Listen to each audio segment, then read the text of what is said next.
itu sesuatu yang manusiawi. Datang ke dokter, Bapak Ibu memberikan surat ke sekolah, nah itu sakit, nggak apa-apa. Tapi yang diperhitungkan untuk kriteria kenaikan kelas adalah izin dan alfa. Jadi izin dan alfa itu dijumlahkan Bapak Ibu. Dalam satu semester maksimal 12 hari. Mudah-mudahan Ananda kurang dari itu ya Bapak Ibu ya. Jika dihitung dalam 1 tahun itu jumlahnya maksimal 24 hari. Nah, itu yang jadi kebijakan kita. Kemudian untuk yang sakit berkepanjangan, mungkin ada Ananda yang punya penyakit yang memberikan rekam medis untuk penjelasan-penjelasan, sehingga jika ada kegiatan-kegiatan yang agak berat, Ananda bisa kami kondisikan.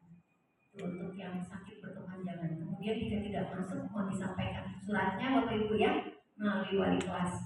Untuk izin yang lebih dari 1 hari, tadi dikatakan bahwa kepala sekolah kalau yang namanya absen tidak bisa diremedial, tidak bisa dirubah. Kalau nilai bisa dirubah, Bapak Ibu. Jadi yang namanya izin, mohon yang sangat penting sekali baru izin Bapak Ibu ya. Kalau 1 hari mungkin sesuatu yang lumrah, mungkin ada darurat dan sebagainya. Tapi kalau yang 2, 3, 4, 5 sampai 10 hari, ya mungkin itu adalah sesuatu yang direncanakan. Jadi mohon Bapak Ibu untuk izin yang cukup panjang, ya misalnya 3 hari, 5 hari atau yang lainnya, mohon Bapak Ibu datang ke pimpinan menyampaikan keperluan penting dan sebagainya. Kita juga tidak menutup kemungkinan keperluan keluarga dan sebagainya. Mungkin sesuatu yang sangat penting. Kriteria kenaikan kelas Bapak Ibu tadi sudah dikemukakan, ini rinciannya ya. Pada saat Ananda menempuh pembelajaran 2 semester, tibalah nanti saat kenaikan kelas. Nah, hal-hal yang menjadi kebijakan kami adalah kriteria kenaikan kelas Ananda mengikuti pembelajaran selama 1 tahun untuk naik ke kelas 11 nanti. Dibuktikan dengan adanya rapot 2 semester 1 dan 2. Memiliki nilai ketuntasan setiap mata pelajaran adalah 78. Ya, Bapak Ibu ya. Presentasi kehadiran minimal 90%, yang dimaksud tadi 24 maksimal 24 hari dalam 1 tahun. Deskripsi sikap nilai atau nilai sikap minimal baik. Lanjut. Nah, ini tata tertib asesmen Bapak Ibu ya. Jadi setiap kali kita melaksanakan ujian, biasanya Ananda kita tekankan untuk membawa laptop atau tablet minimal 11 inci. Ya, karena kita asesmen atau ujian-ujiannya menggunakan CDP. Jadi tidak diperkenankan menggunakan HP ya, kecuali untuk cateringnya jika ada kendala di jaringan. Kemudian membawa kartu ujian sebagai syarat administrasi. Biasanya jika belum menyelesaikan administrasi, kartu tidak ditampilkan dulu Bapak Ibu, tapi Bapak Ibu datang ke sekolah menyampaikan kendalanya dulu. Jadi sebagai syarat administrasi mengikuti ujian adalah kartu ujian, bola tulis dan jas label. Ini hal penting Bapak Ibu ya, yang saya tekankan untuk Ananda kelas 10, yaitu pilihan mata pelajaran. Bapak Ibu, Ananda selama ini di SMP mata pelajaran diikuti semua.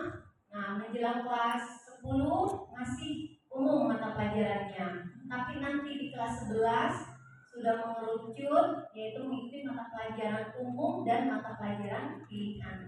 Nah, mata pelajaran pilihan itulah yang kita tekankan atau selalu kita jelaskan di awal-awal kelas 10. Bakat dan kemampuan. Jadi mohon Bapak Ibu perhatian sekali dalam hal pilihan mata pelajaran. Wali kelas juga akan menjelaskan, guru BK juga akan menjelaskan nanti. Ya, lanjut. Peta jalan karir murid atau mata pelajaran pilihan. Ini hanya sebagian saja, masih banyak lagi Bapak Ibu ya.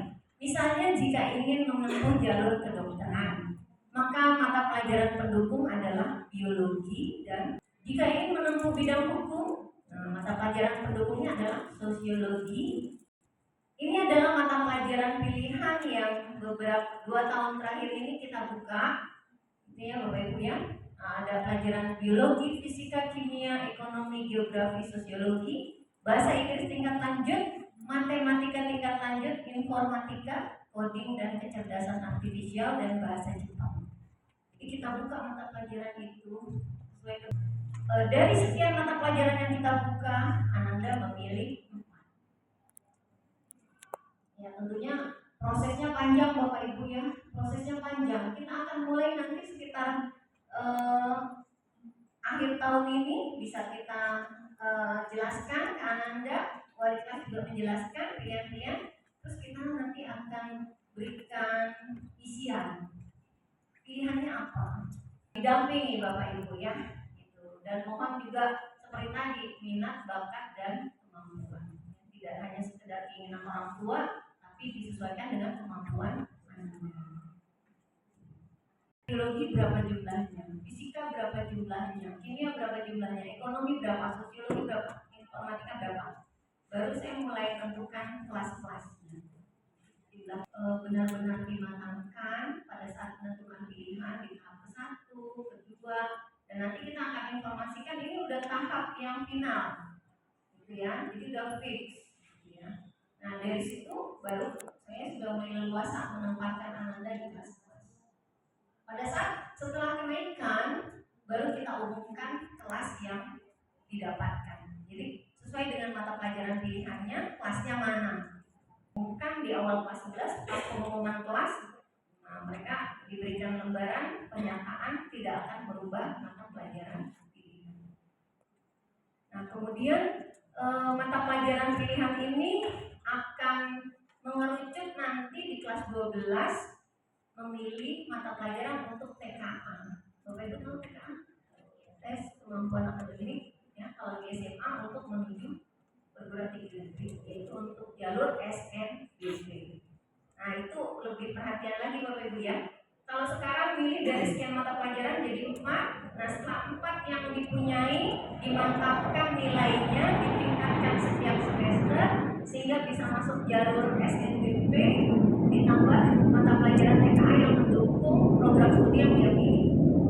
Jadi tadi yang saya kemukakan, kalau misalnya ke teknik, mata pelajaran pendukungnya fisika, matematika lanjut, nah itu yang dia pilih. Tapi nggak melulu IPA ya Bapak Ibu ya, banyak mata pelajaran lain yang lebih luas lagi. Lanjut, ini Kepmen nomor 102 yang menjadi panduan kami guru BK pada saat Anda memilih mata pelajaran pilihan.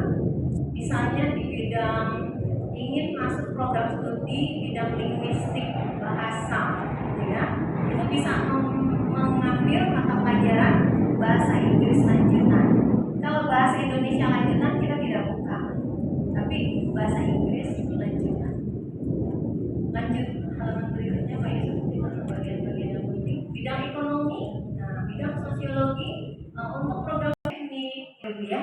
Rencana kegiatan bidang akademik yaitu kita amati dari yang penting dalam waktu dekat, yaitu 8 sampai 16 September asesmen tengah semester, 26 November hingga 4 Desember asesmen akhir semester ganjil, 18 Desember pembagian rapot, 21 Desember hingga 3 Januari libur semester ganjil, 4 Januari hari pertama semester genap, 22 hingga 31 Maret asesmen tengah semester, Ananda kelas 10, 11, kalau kelas 12-nya akhir tahun.